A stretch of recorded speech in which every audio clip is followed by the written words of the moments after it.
You, John Fitzgerald Kennedy, do solemnly swear I, John Fitzgerald Kennedy, do solemnly swear that you will faithfully execute the office of President of the United States that I will faithfully execute the office of President of the United States and will, to the best of your ability, and will, to the best of my ability, preserve, protect, and defend the Constitution of the United States. preserve, protect, and defend the Constitution of the United States. So help you God.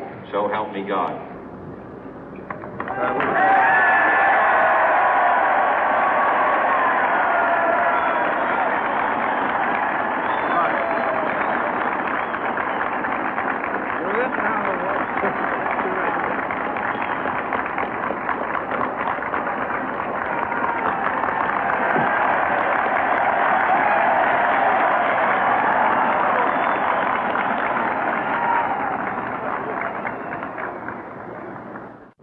Vice President Johnson, Mr. Speaker, Mr. Chief Justice, President Eisenhower, Vice President Nixon, President Truman, Reverend clergy, fellow citizens.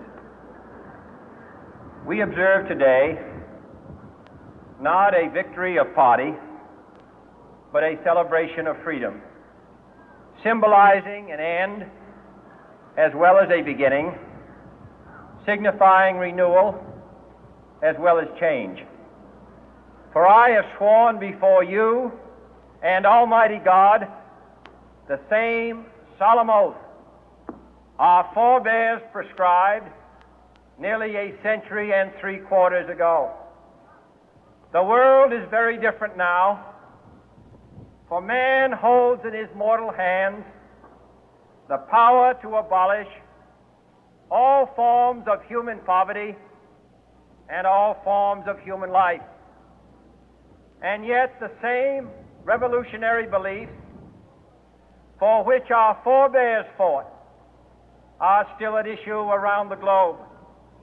The belief that the rights of man come not from the generosity of the state, but from the hand of God. We dare not forget today that we are the heirs of that first revolution.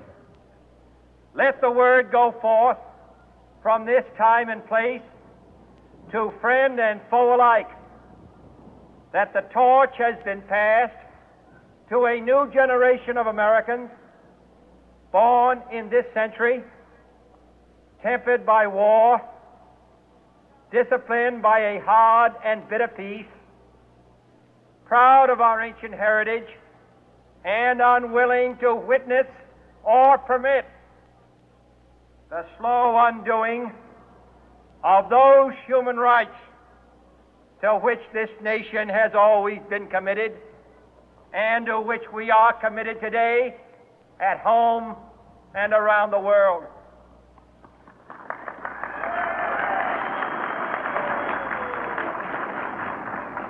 Let every nation know, whether it wishes us well or ill, that we shall pay any price, bear any burden, meet any hardship, support any friend, oppose any foe to assure the survival and the success of liberty.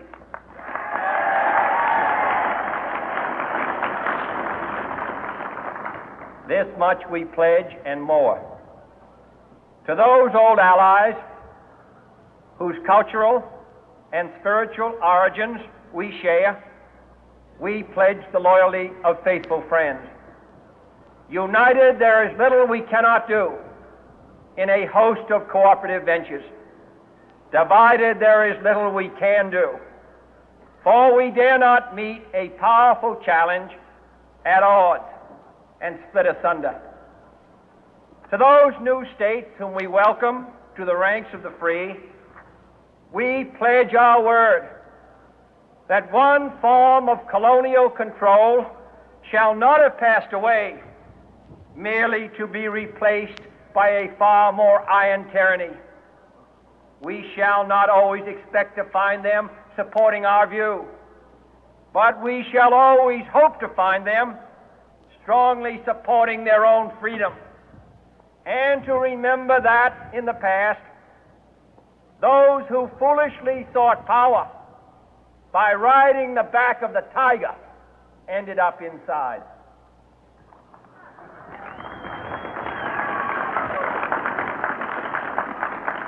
To those people in the huts and villages of half the globe struggling to break the bonds of mass misery, we pledge our best efforts to help them help themselves for whatever period is required, not because the communists may be doing it, not because we seek their votes, but because it is right.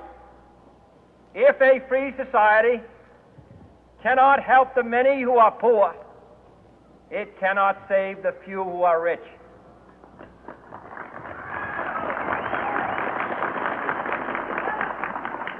To our sister republics south of our border, we offer a special pledge to convert our good words into good deeds, in a new alliance for progress, to assist free men and free governments in casting off the chains of poverty. But this peaceful revolution of hope cannot become the prey of hostile powers. Let all our neighbors know that we shall join with them to oppose aggression or subversion anywhere in the Americas. And let every other power know that this hemisphere intends to remain the master of its own house.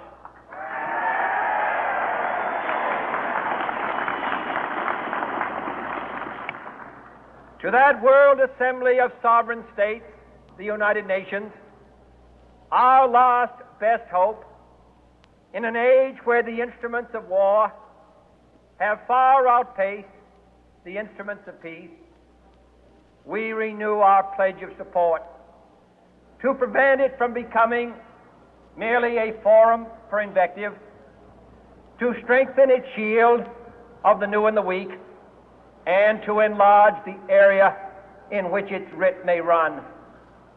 Finally, to those nations who would make themselves our adversary, we offer not a pledge, but a request that both sides begin anew the quest for peace.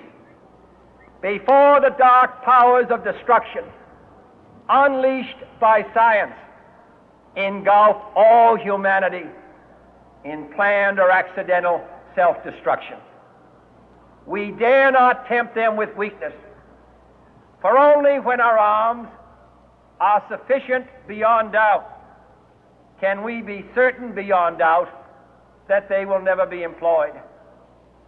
But neither can two great and powerful groups of nations take comfort from our present course, both sides overburdened by the cost of modern weapons, both rightly alarmed by the steady spread of the deadly atom, yet both racing to alter that uncertain balance of terror that stays the hand of mankind's final war.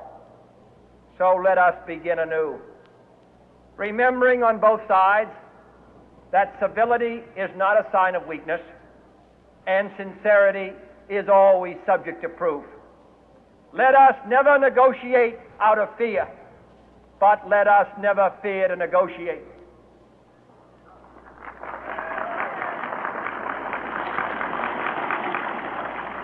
Let both sides explore what problems unite us, instead of belaboring those problems which divide us.